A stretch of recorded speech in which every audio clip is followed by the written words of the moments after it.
한서영이 사라졌다고요? 네, 맞습니다. 4월 12일 밤 10시 30분을 마지막으로 그녀는 흔적도 없이 사라졌습니다. 그런데 정말 충격적인 것은 따로 있습니다. 이 모든 비극이 사랑에서 시작되었다는 것입니다. 1년 전 그 운명적인 만남에서 말이죠. 만약 서영이 그날 교회 봉사활동에 가지 않았다면, 만약 그가 그곳에 나타나지 않았다면, 지금 이 끔찍한 이야기는 존재하지 않았을 것입니다. 하지만 운명은 이미 정해져 있었습니다. 사랑이라는 이름의 함정이 그녀를 기다리고 있었던 것입니다. 서울 강서구의 작은 종합병원 성모병원 3층 내과 병동에서 한서영은 오늘도 환자들을 돌보고 있었습니다. 간호사복의 하얀색이 형광등 아래에서 더욱 선명하게 빛났습니다. 30살이 된 그녀의 얼굴에는 피로가 스며 있었지만 환자들을 대하는 목소리만큼은 여전히 따뜻했습니다. 할머니, 약 드실 시간이에요. 87세 당뇨 환자 박순자 할머니에게 인슐린 주사를 놓아드리며 서영은 작은 미소를 지었습니다.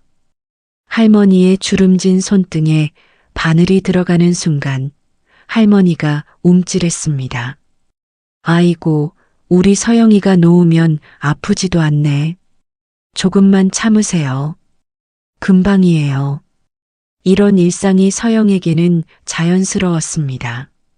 대학 졸업 후 8년째 같은 병원에서 근무하며 그녀는 무수히 많은 생명의 순간들을 지켜봤습니다. 태어나는 아기들, 회복되는 환자들, 그리고 조용히 떠나는 분들까지. 오후 6시 근무를 마친 서영은 병원 로비에서 동료 간호사 김미정을 만났습니다. 서영아, 오늘 교회 봉사활동 가지? 네, 가야죠. 벌써 3달째 빠지고 있었는데요.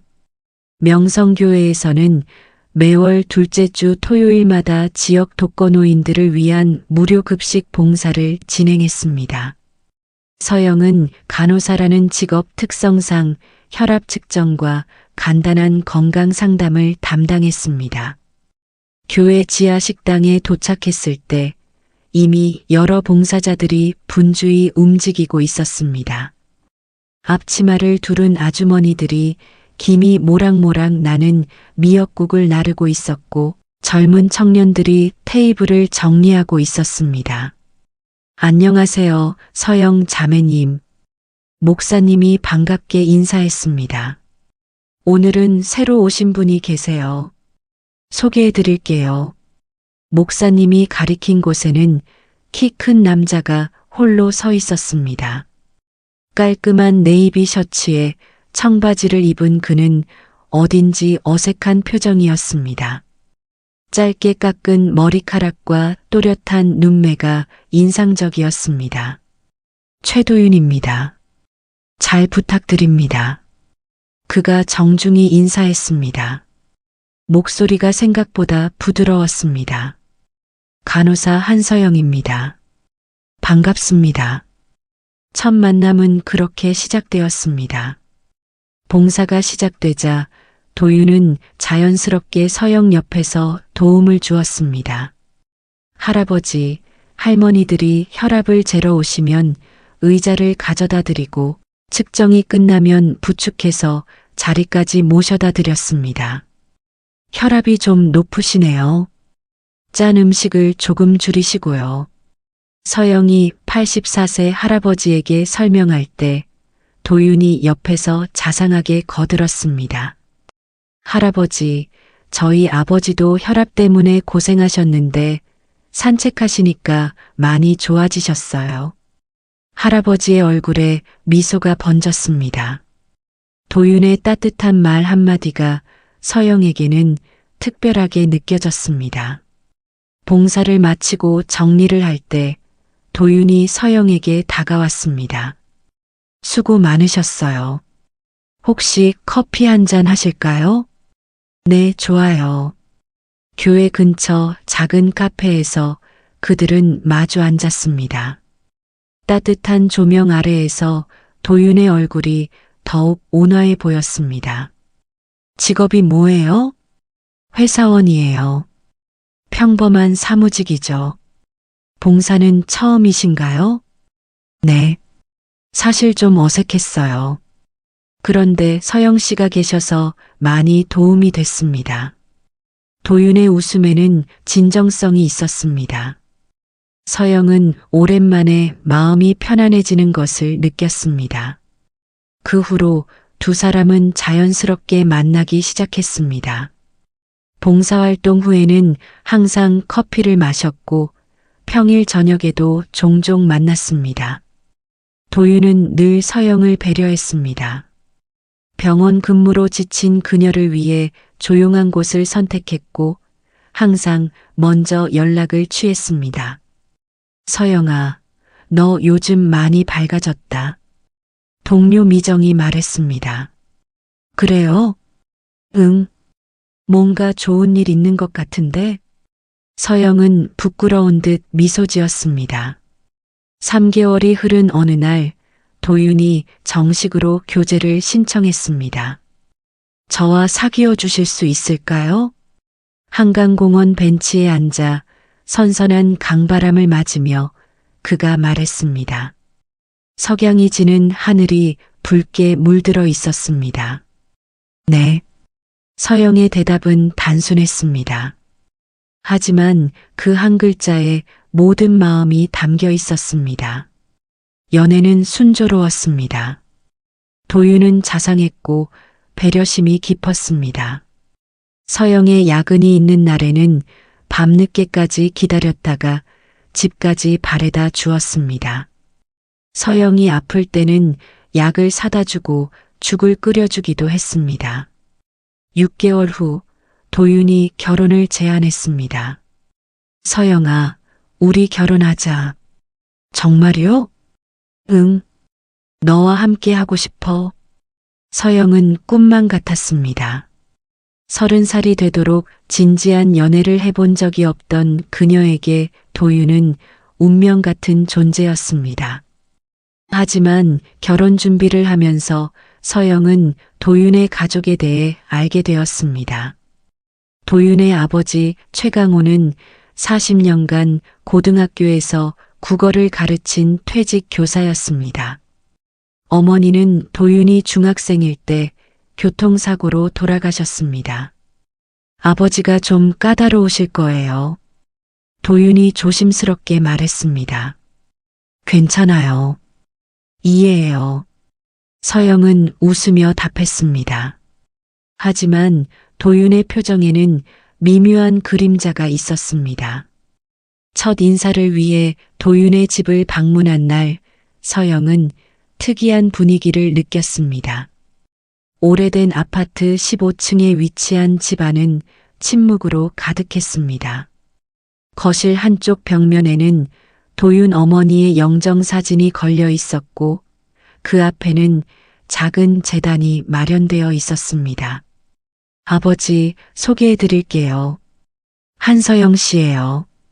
안녕하세요. 한서영입니다. 최강호는 60대 중반의 키 큰 남자였습니다.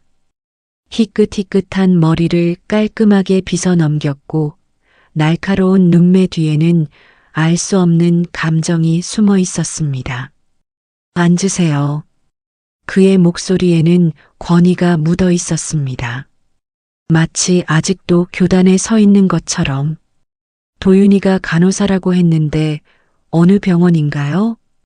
성모병원입니다. 집은 어디고요? 마포구에 살고 있습니다. 질문들이 계속 이어졌습니다. 가족상, 학력, 종교까지 마치 면접을 보는 것 같았습니다. 도윤은 옆에서 불편한 듯 몸을 꿈틀거렸습니다. 아버지, 조용히 해. 강호의 한마디에 도윤은 입을 다물었습니다. 30살이 넘은 아들이 아버지 앞에서는 여전히 아이 같았습니다. 집에 돌아가는 길, 도윤이 미안하다고 연신 사과했습니다. 괜찮아요. 첫 만남이니까요. 서영은 이해한다고 말했지만 마음 한편에는 작은 의문이 생겼습니다. 도윤의 아버지에게서 느껴진 그 특별한 기운, 그리고 그 앞에서 완전히 위축되어 버리는 도윤의 모습. 결혼까지 2달이 남은 어느 저녁, 서영은 문득 궁금해졌습니다. 도윤의 어머니는 정말 사고로 돌아가신 걸까요? 그리고 왜 최강호는 항상 그렇게 날카로운 눈빛을 하고 있는 걸까요? 하지만 그때의 서영은 아직 몰랐습니다. 사랑이라는 이름으로 시작된 이 만남이 어떤 어둠 속으로 자신을 이끌게 될지를. 결혼 3개월 후 서영은 새로운 현실과 마주했습니다. 도윤이 퇴근 후 늦게 들어오는 일이 잦아졌습니다. 그리고 어느 날 밤 그가 조심스럽게 꺼낸 이야기는 서영을 당황스럽게 했습니다. 서영아, 내가 사업을 시작하려고 해. 작은 원룸 거실에 앉아 도윤이 말했습니다. TV 소리가 작게 흘러나오고 있었습니다. 사업이요? 갑자기 친구가 좋은 아이템이 있다고 해서. 온라인 쇼핑몰인데 요즘 대세잖아. 서영은 찻잔을 내려놓았습니다. 도윤의 목소리에는 확신이 있었지만 구체적인 설명은 부족했습니다. 그런데 자금은 어떻게 할 건데요? 대출을 좀 받으려고. 신혼부부니까 한도도 괜찮을 거야. 그날 밤 서영은 쉽게 잠들지 못했습니다. 도윤은 벌써 계획을 세워놓은 듯 했습니다. 2주 후 도윤은 정말로 대출을 받았습니다. 2천만 원이라는 금액이었습니다. 서영의 직장과 신용도까지 보증으로 들어갔습니다. 걱정 마. 6개월이면 원금 회수할 수 있어. 도윤이 자신만만하게 말했습니다. 하지만 현실은 달랐습니다. 첫 번째 달부터 매출이 예상에 미치지 못했습니다. 도윤은 저녁마다 컴퓨터 앞에 앉아 주문 내역을 확인했지만 화면에는 적적한 숫자들만 떠 있었습니다. 좀 더 시간이 필요해. 마케팅을 제대로 안 했나 봐. 두 번째 달에는 추가 투자가 필요하다고 했습니다. 광고비를 더 써야 해. 노출이 안 되니까 팔리지 않는 거야. 도윤 씨, 우리 좀 천천히 생각해 봐요. 지금 포기하면 지금까지 투자한 게 다 물거품이 돼. 조금만 더 버텨보자. 서영은 불안했지만 남편의 의지를 꺾고 싶지 않았습니다. 석 달이 지나자 상황은 더 악화되었습니다. 매달 대출 이자만 100만 원이 넘어갔습니다. 서영의 월급으로는 생활비도 부족한 상황이었습니다. 서영아, 미안해. 내가 좀 더 알아보고 시작할 걸 그랬나 봐. 도윤이 주저앉아 말했습니다. 하지만 사과만으로는 해결되지 않는 문제였습니다. 서영은 야간 근무를 더 늘렸습니다. 주 3회에서 주 5회로 늘어난 밤샘 근무는 그녀의 몸을 빠르게 지치게 했습니다. 그리고 주말에는 근처 약국에서 아르바이트를 시작했습니다. 몸이 안 좋아 보이네, 서영아. 동료 미정이 걱정스럽게 말했습니다. 괜찮아요. 좀 바쁠 뿐이에요. 남편은 뭐 하는데? 서영은 대답을 피했습니다. 말하기 부끄러운 현실이었습니다. 그런 와중에 또 다른 문제가 시작되었습니다. 시아버지 최강호의 이상한 행동들이었습니다. 서영이 설거지를 할 때면 그가 부엌 문가에 서서 지켜보곤 했습니다. 처음에는 단순한 관심이라고 생각했습니다. 아버님, 뭐 필요한 거 있으세요? 아니야. 그냥 잠깐. 강호는 그렇게 말하며 자리를 떴습니다. 하지만 그 시선이 불편했습니다. 어느 일요일 오후 서영이 빨래를 널고 있을 때였습니다. 베란다에서 작업하는 그녀를 강호가 거실에서 유심히 바라보고 있었습니다. 서영이는 참 부지런하네. 네. 요즘 여자들은 집안일을 잘 안 하는데 너는 다르구나. 아, 네. 감사합니다. 서영은 어색하게 답했습니다. 칭찬인 듯 했지만 왠지 모를 불편함이 있었습니다. 며칠 후 더 기묘한 일이 벌어졌습니다. 서영이 외출해서 돌아왔을 때 현관에서 신발이 다른 위치에 놓여 있는 것을 발견했습니다.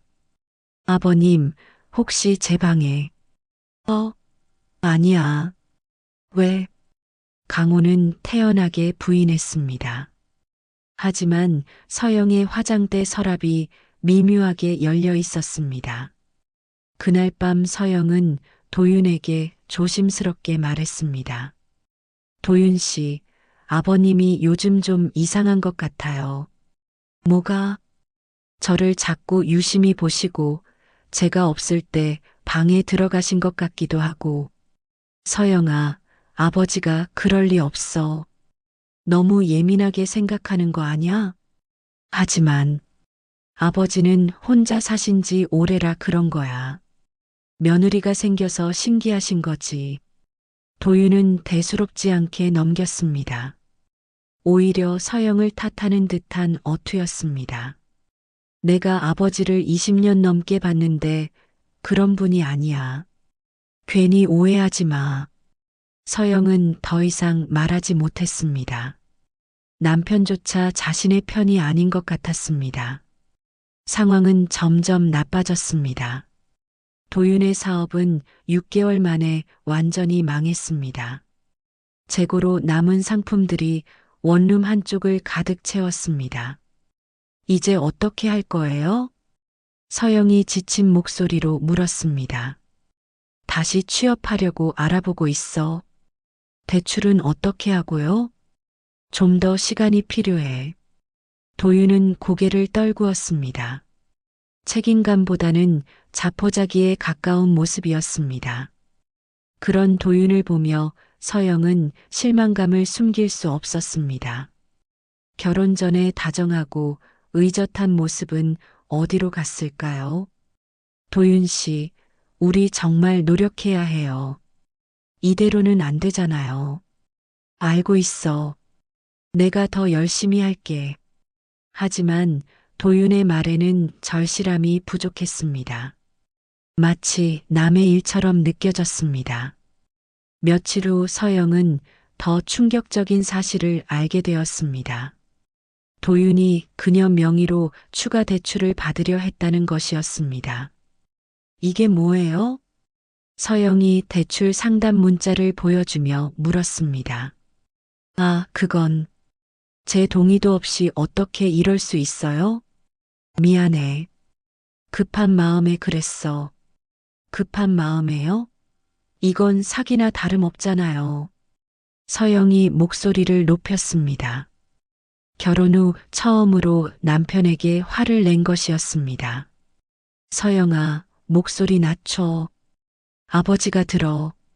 지금 아버님 걱정할 때예요? 우리가 어떻게 될지나 생각해봐요. 그때 강호가 방에서 나왔습니다. 무슨 일이냐? 아, 아버님. 죄송합니다. 서영이 당황하며 인사했습니다.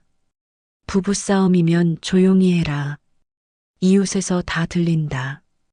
강호의 차가운 말에 서영은 더욱 위축되었습니다. 자신이 잘못한 것처럼 느껴졌습니다. 그날 밤 서영은 혼자 베란다에 앉아 있었습니다. 찬바람이 얼굴을 스쳤지만 마음은 더 차가웠습니다.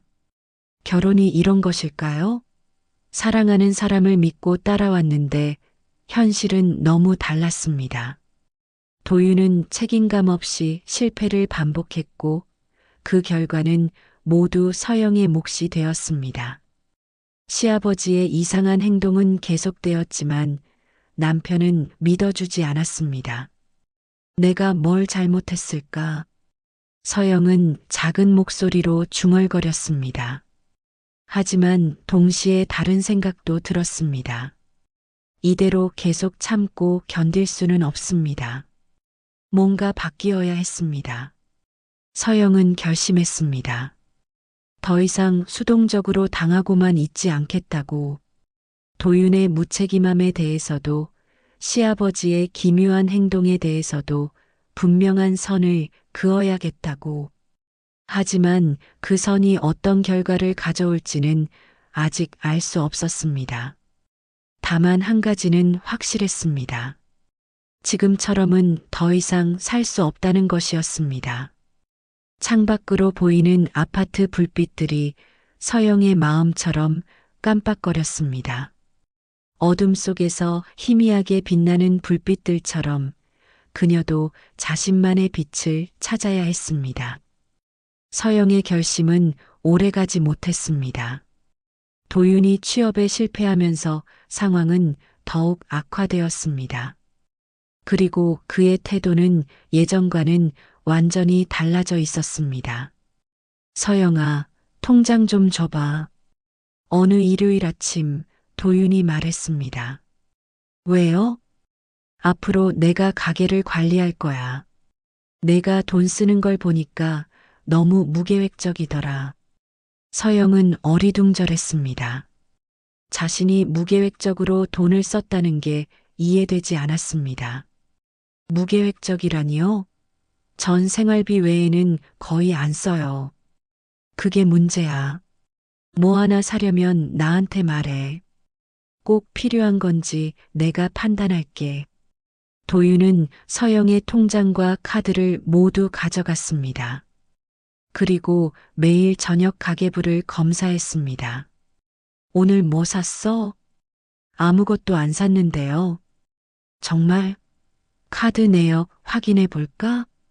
서영은 숨이 막혔습니다. 마치 죄인이 된 것 같았습니다. 며칠 후에는 더 황당한 일이 벌어졌습니다. 휴대폰 비밀번호 알려줘. 왜요? 부부인데 뭐가 비밀이야? 나도 내 폰 비밀번호 알려줄게. 서영은 망설였습니다. 휴대폰은 개인적인 공간이었습니다. 잠깐만요. 제가 뭔가 잘못했나요? 잘못한 게 아니라 신뢰의 문제야. 서로 투명하게 살자는 거지. 도윤의 목소리에는 협박에 가까운 무언가가 있었습니다. 만약 안 알려주면 어떻게 하려고요? 그럼 내가 나를 안 믿는다는 거네. 그럼 우리 결혼 생활이 뭐가 되는 거야?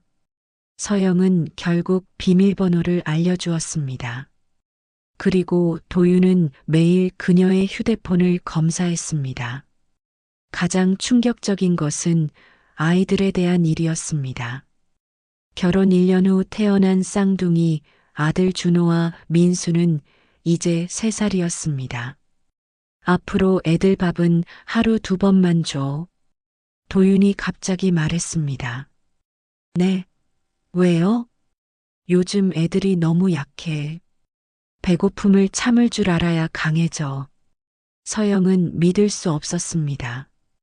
도윤 씨, 애들이 아직 3살이에요. 성장기인데 어떻게 그래요? 내가 어렸을 때는 하루 한 끼도 굶었어. 그래서 지금 이렇게 건강하잖아. 그건 달라요. 지금은 다른 시대고. 시대가 뭐가 달라? 아이들 교육은 아버지가 하는 거야. 서영은 더 이상 반박할 수 없었습니다. 도윤의 눈빛이 무서웠습니다. 그날부터 아이들은 아침과 저녁만 밥을 먹었습니다. 점심시간이 되면 배고파서 울어댔지만 도윤은 단호했습니다. 엄마, 배고파요. 준호가 서영의 치마를 잡아당기며 말했습니다. 엄마도 배고프지만 참는 거야. 준호도 참을 수 있지? 서영은 아이를 달래며 눈물을 참았습니다. 남편 몰래 간식을 주고 싶었지만 도윤이 알아차릴까봐 무서웠습니다. 외출도 자유롭지 못했습니다. 어디가? 마트에 좀 가려고 해요. 뭐 사러? 생활용품이요. 화장지랑 세제가 떨어져서 내가 사올게. 넌 집에 있어. 제가 가는 게 낫지 않을까요? 필요한 걸 제가 더 잘 아니까. 아니야. 요즘 밖에 나가면 쓸데없는 거 사잖아. 서영은 할 말을 잃었습니다. 쓸데없는 거라고 해봐야 아이들 과자나 우유 정도였습니다. 심지어 친구들과의 만남도 제한되었습니다. 미정이가 만나자고 하는데요. 왜? 그냥 오랜만에 수다 좀 떨려고요. 요즘 돈도 없는데 괜히 나가서 뭐해. 집에서 쉬어. 도윤은 서영의 모든 행동을 통제했습니다. 그리고 그것을 사랑이라고 불렀습니다. 나는 내가 걱정돼서 그런 거야. 밖에 나가면 위험할 수도 있잖아. 하지만 서영은 알고 있었습니다. 이것은 사랑이 아니라 감시였습니다. 그런 상황에서 서영이 발견한 것은 더욱 충격적이었습니다. 어느 날 청소를 하다가 시아버지 최강호의 방에 들어갔습니다. 그는 외출 중이었습니다. 책상 서랍을 닦으려다가 실수로 서랍이 열렸습니다. 그 안에는 낡은 노트가 있었습니다. 서영은 호기심에 펼쳐보았습니다. 그리고 온몸이 얼어붙었습니다. 첫 번째 페이지에는 이렇게 적혀 있었습니다. 며느리는 나의 구원. 두 번째 페이지부터는 서영의 이름이 빼곡히 적혀 있었습니다. 한서영, 한서영, 한서영. 수백 번도 넘게.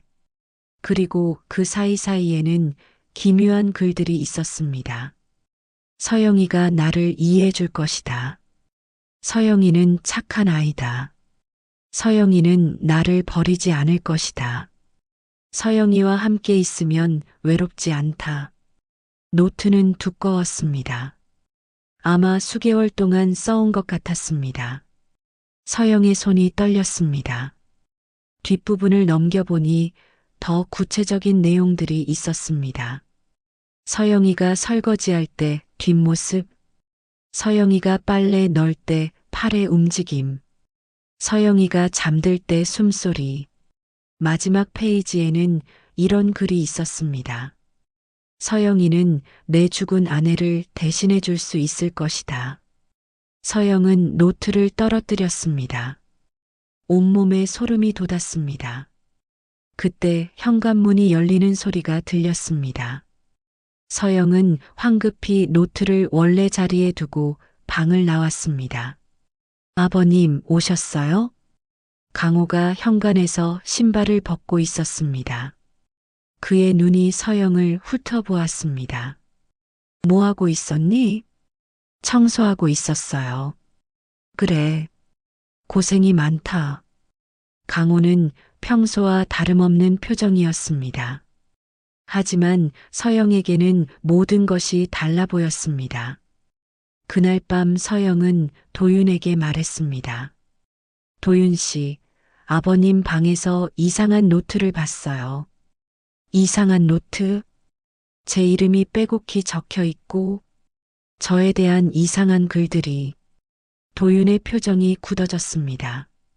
아버지 방에서 뭐 하고 있었어? 청소를 하다가 우연히. 우연이라고? 남의 사생활을 들여다보는 게 우연이야? 서영은 당황했습니다. 도윤이 화를 낼 줄은 몰랐습니다. 그게 아니라 정말 우연히 봤는데 그 내용이 너무 이상해서. 서영아, 아버지는 혼자 계신 지 10년이 넘었어. 외로우셔서 그런 거야. 외로우시다고 며느리 이름을 수백 번씩 써요? 그게 뭐가 문제야? 내가 착해서 아버지가 좋아하시는 거잖아. 좋아하시는 정도가 아니에요. 저에 대한 관찰 기록 같은 것도 있었어요. 관찰 기록이라니. 너무 심하게 말하는 거 아냐? 도윤은 오히려 서영을 나무랐습니다. 아버지가 얼마나 외로우신지 알아? 내가 그런 식으로 의심하면 아버지 마음이 얼마나 상하시겠어. 저는 의심하는 게 아니라 무서워서 그러는 거예요. 무서워? 아버지가 뭘 잘못했다고 무서워해? 서영은 더 이상 말할 수 없었습니다. 남편이 전혀 이해해주지 않았습니다. 앞으로는 아버지 방에 함부로 들어가지 마. 그리고 이런 말 다시 하지 마. 도윤의 목소리는 차갑고 단호했습니다. 그날 밤 서영은 잠들 수 없었습니다.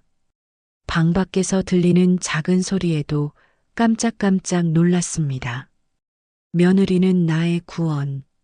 시아버지의 글귀가 머릿속에서 맴돌았습니다. 서영은 완전히 고립되었습니다. 남편은 자신을 믿어주지 않았고 통제는 나날이 심해졌습니다. 시아버지의 기묘한 집착은 계속되었지만 이를 호소할 곳도 없었습니다. 밤이 깊어갈수록 서영의 불안은 커져갔습니다. 이 상황에서 벗어날 수 있을까요? 아니면 평생 이렇게 살아야 할까요? 하지만 그때 서영은 알지 못했습니다. 절망의 끝에서 작은 희망의 실마리를 발견하게 될 것이라는 것을. 다음 날 아침 아이들이 배고파서 우는 소리를 들으며 서영은 결심했습니다. 더 이상 혼자 견딜 수는 없다. 누군가에게 도움을 요청해야 한다. 그 첫 번째 대상은 오랜 친구 미정이었습니다. 도윤이 만나지 말라고 했지만 이제는 그의 말을 들을 수만은 없었습니다. 서영은 휴대폰을 집어들었습니다. 손이 떨렸지만 결심은 확고했습니다. 위기를 극복할 첫 번째 발걸음을 내디딜 때가 온 것입니다. 서영은 더 이상 기다릴 수 없었습니다. 미정에게 전화를 걸기로 한 그날 밤부터 그녀는 은밀한 준비를 시작했습니다. 남편과 시아버지가 잠든 새벽 시간, 서영은 작은 일기장을 꺼내 글을 썼습니다. 2월 15일. 도윤이 오늘도 아이들 저녁을 굶겼다. 이유는 낮에 울었다는 것이었다. 준호가 배고파서 울었을 뿐인데. 3월 3일. 시아버지가 제 속옷을 만지작거리는 것을 봤다. 빨래 바구니에서 꺼내서 냄새를 맡고 있었다. 토할 뻔했다. 3월 12일. 도윤이 제 휴대폰을 또 뒤져봤다. 미정이와 주고받은 문자를 모두 지우라고 했다. 매일 밤 서영은 그날 있었던 일들을 기록했습니다. 작은 글씨로 조심스럽게. 그리고 일기장 마지막 페이지에 특별한 글을 남겼습니다. 만약 내가 사라진다면 그것은 단순한 사고가 아니다. 나는 절대 아이들을 두고 스스로 떠나지 않는다. 누군가 나를 해쳤다면 그 사람은 이 집에 있다. 서영은 펜을 놓고 깊은 숨을 쉬었습니다. 며칠 후 서영은 또 다른 준비를 했습니다.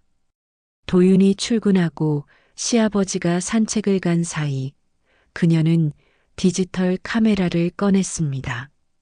집 안 곳곳을 사진으로 찍기 시작했습니다.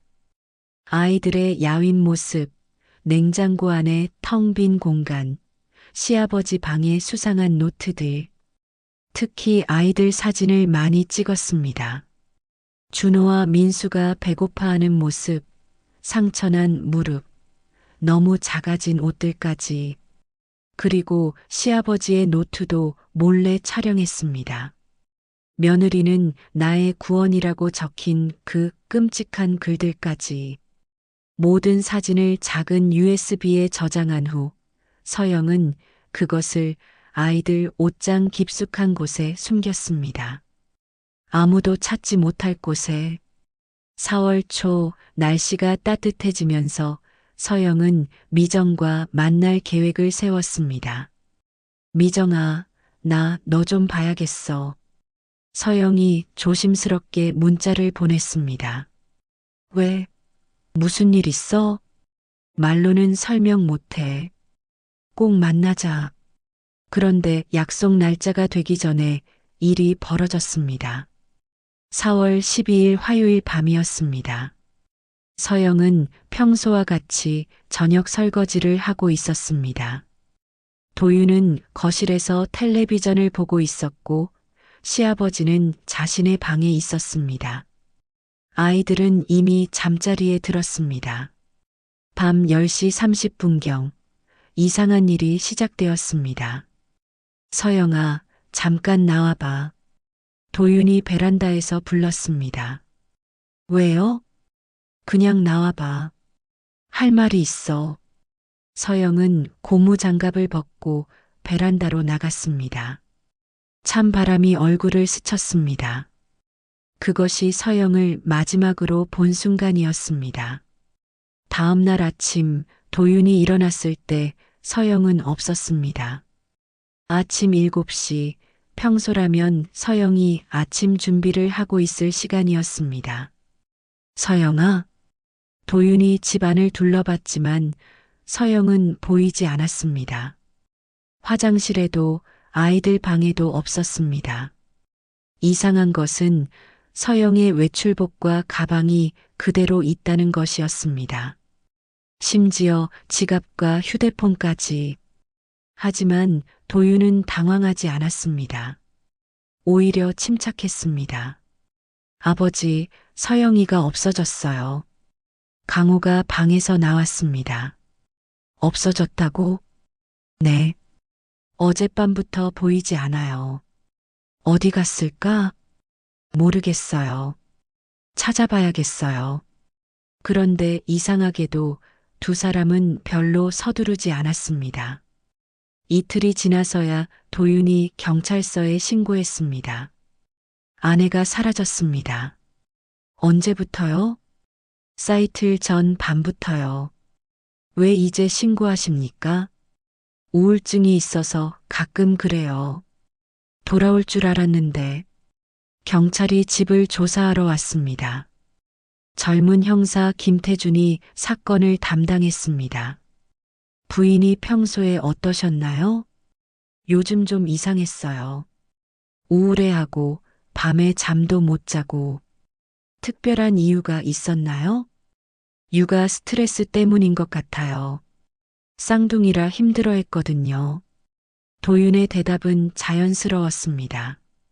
하지만 김 형사는 뭔가 이상함을 느꼈습니다. 부인 물건 좀 볼 수 있을까요? 네, 그러세요. 서영의 방을 살펴보던 김 형사는 특이한 점을 발견했습니다. 방 안에 강한 세제 냄새가 났고 카펫이 새 것처럼 깨끗했습니다. 카펫을 언제 세탁하셨나요? 카펫이요? 잘 모르겠는데. 아내가 했나 봐요. 그런데 다른 곳은 먼지가 쌓여 있는데 여기만 너무 깨끗하네요. 아, 서영이가 청소를 좋아해서요. 김 형사는 의심스러웠지만 증거가 없었습니다. 며칠 후, 김 형사는 서영의 친구 미정을 만났습니다. 서영이가 평소에 어떤 사람이었나요? 정말 착하고 책임감 강한 친구였어요. 절대 아이들 두고 집을 나갈 사람이 아니에요. 남편과 사이는 어땠나요? 그게 요즘 좀 이상하다고 했어요. 어떻게요? 남편이 너무 통제한다고. 외출도 못하게 하고 돈 쓰는 것도 감시하고. 언제 마지막으로 연락했나요? 사라지기 3일 전에 만나자고 문자가 왔어요. 무슨 일 있다고. 무슨 일인지 말했나요? 말로는 설명 못한다고 했어요. 꼭 만나자고. 미정의 증언으로 사건은 단순 가출이 아닐 가능성이 높아졌습니다. 하지만 결정적인 증거는 없었습니다. 김 형사는 다시 도윤을 불러 조사했습니다. 부인과 마지막으로 대화한 내용이 뭡니까? 별거 없었어요. 그냥 일상적인 얘기. 정확히 기억해 보세요. 베란다에서 잠깐 얘기했던 것 같아요. 무슨 얘기를요? 그냥 내일 계획 같은 거요. 몇 시쯤이었나요? 10시 반쯤? 그 후에는 어떻게 됐습니까? 저는 자꾸 아침에 일어나니까 없더라고요. 김 형사는 도윤의 말에서 여러 모순을 발견했습니다. 처음에는 우울증 때문에 나갔다고 했는데 지금은 평상시와 다를 게 없었다고 했습니다. 게다가 아내가 사라진 지 이틀이나 지나서 신고한 것도 이상했습니다. 하지만 법적으로 구속할 만한 증거는 없었습니다. 가장 의심스러운 것은 시아버지 최강호였습니다. 그날 밤 무엇을 하고 있었습니까? 방에서 잠을 자고 있었습니다. 아무것도 듣지 못했나요? 아니요. 깊게 잤습니다. 강호는 단답형으로만 대답했습니다. 더 이상 말하려 하지 않았습니다. 수사는 한 달 넘게 계속되었지만 진전이 없었습니다. 서영의 흔적은 완전히 사라졌습니다. 마치 처음부터 존재하지 않았던 것처럼. 그런데 아무도 몰랐습니다. 서영이 숨겨둔 USB와 일기장이 아직 그 집 어딘가에 있다는 것을, 그리고 그 안에는 모든 진실이 담겨 있다는 것을. 김태준 형사는 사건을 포기하지 않았습니다. 언젠가는 진실이 밝혀질 것이라고 믿었습니다. 하지만 그것이 언제가 될지는 아무도 알 수 없었습니다. 서영은 어디로 사라진 것일까요? 정말 스스로 집을 나간 것일까요? 아니면 누군가가 그녀를 해친 것일까요? 답은 여전히 어둠 속에 숨겨져 있었습니다. 서영이 실종된 지 석 달이 지났습니다. 김태준 형사는 여전히 사건을 포기하지 않고 있었습니다. 그런데 예상치 못한 곳에서 단서가 발견되었습니다. 7월 어느 무더운 오후 아동보호서비스 직원이 도윤의 집을 방문했습니다. 익명의 신고가 들어왔기 때문이었습니다. 안녕하세요. 아동보호서비스에서 나왔습니다. 아동보호서비스 김소영 사회복지사가 말했습니다. 무슨 일이죠? 도윤이 당황하며 물었습니다. 아이들 양육 상태를 점검하러 왔습니다. 누가 신고를 했나요? 그것은 말씀드릴 수 없습니다. 김소영 사회복지사는 집안을 둘러보기 시작했습니다. 첫눈에 봐도 이상한 점들이 많았습니다. 냉장고는 거의 비어 있었고 아이들은 너무 말랐습니다. 아이들이 많이 야위었네요. 요즘 편식이 심해서요. 준호야, 민수야. 이리 와봐. 아이들은 무서워하며 아버지 뒤에 숨었습니다. 아이들과 단둘이 대화할 수 있을까요? 왜요? 제가 있어도 되지 않나요? 아이들이 더 편하게 이야기할 수 있도록요.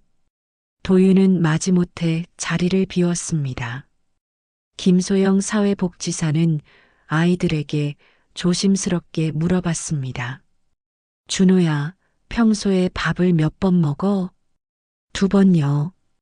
아침이랑 저녁만? 네. 아빠가 그러래요. 배고프지 않아? 배고파요. 근데 참아야 해요. 민수도 같은 대답을 했습니다. 엄마는 어디 갔는지 알아? 엄마는 우리 버리고 갔어요. 준호가 울먹이며 말했습니다. 정말 그럴까? 엄마가 너희를 버렸을까? 모르겠어요. 아빠가 그렇게 말했어요. 김소영 사회복지사는 가슴이 아팠습니다. 아이들이 너무 불쌍했습니다. 조사를 마친 후 그녀는 즉시 경찰에 연락했습니다. 김태준 형사님 계신가요? 급한 일이 있습니다. 무슨 일인가요? 한서영 씨 실종 사건 관련해서요. 아이들 상태가 심각합니다. 김 형사는 곧바로 현장으로 달려갔습니다. 그리고 아동보호서비스와 함께 정식 수색영장을 발부받았습니다. 이번에는 더 철저히 조사할 수 있었습니다. 김 형사는 아이들 방부터 샅샅이 뒤지기 시작했습니다. 옷장 깊숙한 곳에서 작은 USB를 발견했습니다. 이게 뭐지? USB를 컴퓨터에 연결하자 수십 장의 사진이 나왔습니다. 야윈 아이들의 모습, 비어있는 냉장고, 그리고 충격적인 노트 사진들까지. 며느리는 나의 구원이라고 적힌 글귀와 서영의 이름이 수백 번 적힌 노트들. 이건 결정적 증거네요. 하지만 더 중요한 것이 남아 있었습니다. 김 형사는 계속 수색하던 중 침대 매트리스 밑에서 얇은 일기장을 발견했습니다. 서영의 일기였습니다. 일기를 펼쳐본 김 형사는 경악했습니다. 마지막 페이지에 적힌 글귀가 선명했습니다. 만약 내가 사라진다면 그것은 단순한 사고가 아니다. 나는 절대 아이들을 두고 스스로 떠나지 않는다. 이것으로 모든 퍼즐 조각이 맞춰졌습니다. 도윤과 최강호는 즉시 체포되었습니다. 당신들을 한서영 씨 살인 혐의로 체포합니다. 뭔 소리예요? 아내는 가출했다고요. 도윤이 발악했지만 소용없었습니다. 증거는 너무 명확했습니다. 재판이 시작되자 더 많은 진실이 밝혀졌습니다. 서영의 친구 미정이 증인으로 나섰습니다. 서영이는 마지막에 저에게 이런 말을 했어요. 남편이 자신을 감시하고 통제한다고. 그리고 아이들에게 하루 2끼만 주라고 강요한다고 했어요. 법정에서는 시아버지 최강호의 정신 감정도 실시되었습니다. 피고인은 며느리에 대한 비정상적 집착을 보이고 있습니다. 정신과 의사가 증언했습니다. 망상 장애와 강박 장애 증세가 심각한 수준입니다. 재판 과정에서 도윤의 진술도 계속 바뀌었습니다. 처음에는 아내가 우울증으로 가출했다고 했다가 나중에는 싸우다가 실수로 밀쳤다고 했습니다. 그러다 마지막에는 아버지가 했다고 서로를 탓하기 시작했습니다. 결국 두 사람 모두 유죄 판결을 받았습니다. 피고인 최도윤은 살인죄로 무기징역에 처한다. 피고인 최강호는 살인 공모죄로 징역 20년에 처한다. 법정에서 판결이 내려지는 순간 방청석에 앉은 서영의 어머니가 눈물을 흘렸습니다. 우리 서영이가 이제야 편히 쉴 수 있겠구나. 가장 중요한 것은 아이들의 미래였습니다.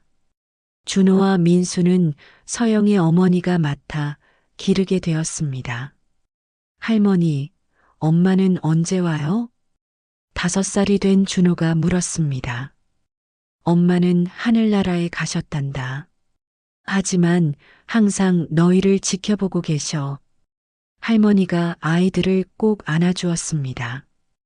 아이들은 전문 상담사의 도움을 받으며 조금씩 회복되어 갔습니다. 트라우마를 치료하는 데는 시간이 걸렸지만 사랑으로 보살핌을 받으며 점점 밝아졌습니다. 이 사건은 사회에 큰 경종을 울렸습니다. 뉴스에서는 연일 가정 내 폭력과 통제에 대해 다뤘습니다. 가정 내에서 벌어지는 통제와 감시가 얼마나 위험한지 다시 한번 보여준 사건입니다. 김태준 형사는 사건을 마무리하며 생각했습니다. 서영 씨가 남긴 기록 덕분에 진실을 밝힐 수 있었어요. 그녀의 용기가 결국 정의를 실현시켰습니다. 1년 후 서영의 묘소에는 하얀 국화꽃이 놓여 있었습니다. 준호와 민수가 할머니와 함께 성묘를 온 것이었습니다. 엄마, 우리 잘 지내고 있어요. 준호가 작은 목소리로 말했습니다. 할머니가 맛있는 거 많이 해주셔요. 민수도 덧붙였습니다. 두 아이는 이제 또래 아이들처럼 하루 세 끼를 먹고 친구들과 뛰어놀며 자라고 있었습니다. 서영의 어머니는 묘비를 쓰다듬으며 속삭였습니다. 서영아, 이제 마음 놓아도 돼. 아이들은 내가 잘 키울 테니까. 바람이 불어와 국화꽃잎을 살짝 흔들었습니다. 마치 서영이 대답하는 것 같았습니다.